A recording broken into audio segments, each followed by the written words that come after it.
Makan pagi pakai nasi, nasinya enak sambil minum kopi. Buat kamu-kamu yang butuh informasi, tim BKPSDM hadir di sini. Hai sahabat BKPSDM PESEL. Jadi, untuk memenuhi rasa penasaran sahabat semua, Mimin mau bagi-bagi informasi mengenai bagaimana alur pendaftaran CASN 2021 dan siapa saja yang boleh mendaftar sebagai PPK, baik guru maupun non-guru. Yuk, disimak dulu. Sahabat-sahabat semua, untuk melakukan pendaftaran dapat dilakukan pada laman https://sscsn.bkn.go.id. Kemudian, sahabat dapat memilih tombol login. Nah, untuk alur selanjutnya, yuk disimak. Nah, untuk alur seleksi CPNS, sahabat wajib mendaftar akun pada portal SSCASN seperti yang telah Mimin sebutkan tadi. Kemudian, buat akun SSCASN, login ke akun SSCASN yang telah dibuat dan lengkapi biodata dan unggah swafoto. Tahapan selanjutnya adalah daftar formasi. Sahabat wajib memilih jenis seleksi, kemudian pilih formasi yang sesuai dengan kualifikasi pendidikan, unggah dokumen yang dipersyaratkan, dan cek resume untuk melihat apakah dokumen yang diunggah telah sesuai, dan kemudian akhiri pendaftaran. Terakhir, cetak kartu informasi akun dan kartu pendaftaran akun. Tahapan ketiga, seleksi administrasi yang dilakukan oleh panitia instansi dengan melakukan verifikasi pada berkas yang telah sahabat unggah.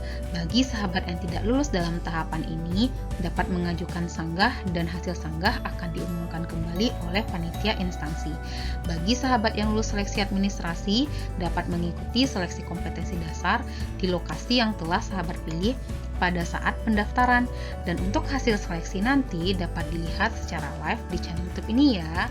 Bagi sahabat yang tidak lulus dalam tahapan ini juga boleh mengajukan sanggah.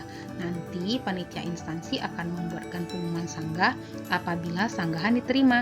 Untuk tahapan selanjutnya adalah seleksi kompetensi bidang. Nah, bagi sahabat yang dinyatakan lulus seleksi kompetensi dasar dapat lanjut ke tahapan ini. Jadwal dan lokasi seleksi akan ditentukan kemudian ya sahabat. Bagi sahabat yang tidak lulus dalam tahapan ini juga dapat melakukan sanggahan.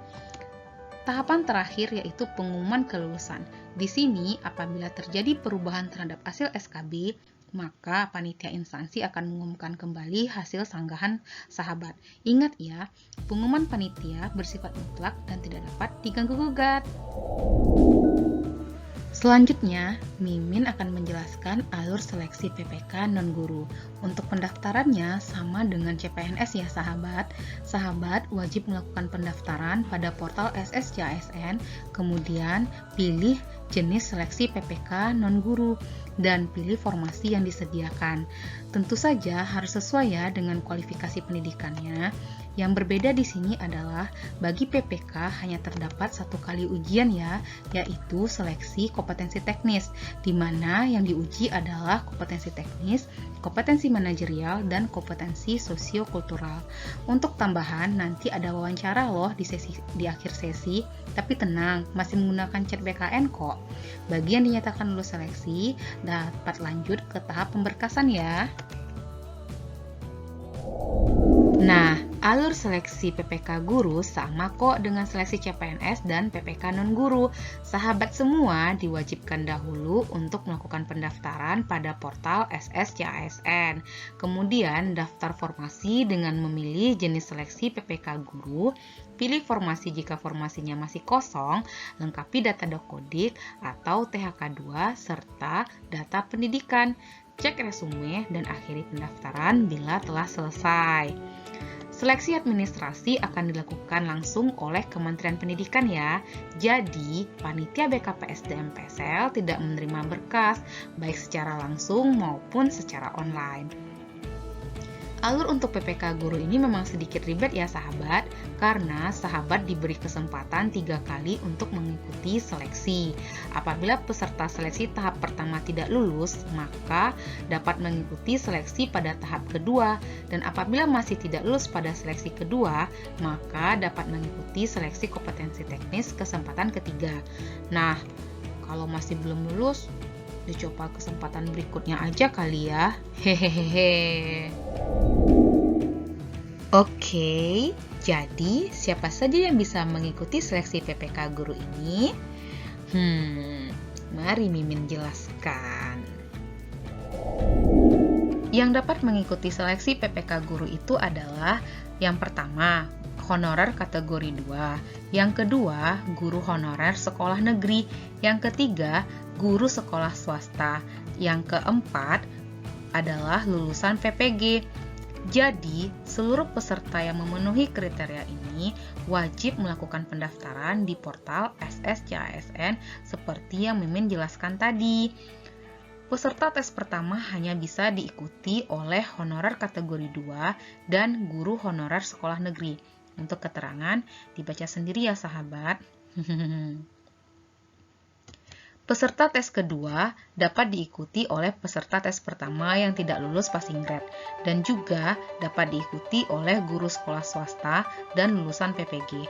Di sini, seluruh peserta memilih kembali formasi di instansinya yang masih belum terisi, sesuai dengan Serdek atau kualifikasi pendidikan ya.